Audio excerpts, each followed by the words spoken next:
Vienuoliai broliai pranciškonai klaipėdiečius šiandien kvietė traukti vežimo prikrauto simbolinių plytų. Jos skirtos vėžių sergančių žmonių dvasinės paramos centrui statyti. Lietuvoje onkologinių ligonių daugėja, tačiau iki šiol tokio centro mūsų šalis neturi.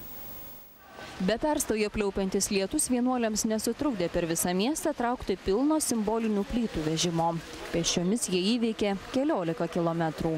Jeigu tai atlieki iš širdies vardan artimo, gerą altruistinį darbą ir jeigu daliniesi tuo atjautrumu, niekada negali nei orai sukliudyti. Ir tai yra, kaip Justinas Marcinkevičius, mano kraštietis, sako, duodamas ir gauni.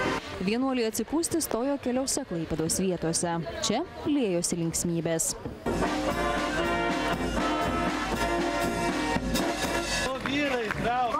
Vienuoliai sulaukė ir pastiprinimo, kad ir simboliškai jiems talkino stipriausi Klaipėdos vyrai.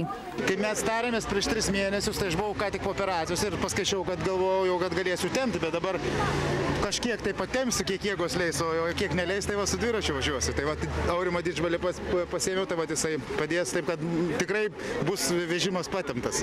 Onkologijos centro kontūrai ryškėja, jau iškilo koplyčia. Joje galės melstis ne tik ligoniai, bet ir jų artimieji. Šiuo metu Lietuvoje vėžių serga apie 70 000 žmonių. Tačiau centro, kuriame būtų teikiama dvasinė pagalba, mūsų šalyje nebuvo. 1252 metais pranciškonai pastatė Klaipėdoje pilį, įkūrė Klaipėdos miestą. Dabar mes vėl kartu su visais klaipėdiečiais kartu statome Paguodos Vilties pilį, kur prisiglaus vėžių paženklinti žmonės. Prisidėti prie onkologijos centro statybos gali kiekvienas.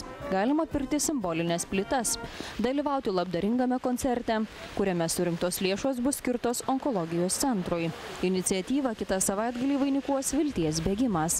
Pernai maratone dalyvavo beveik 5000 bėgikų.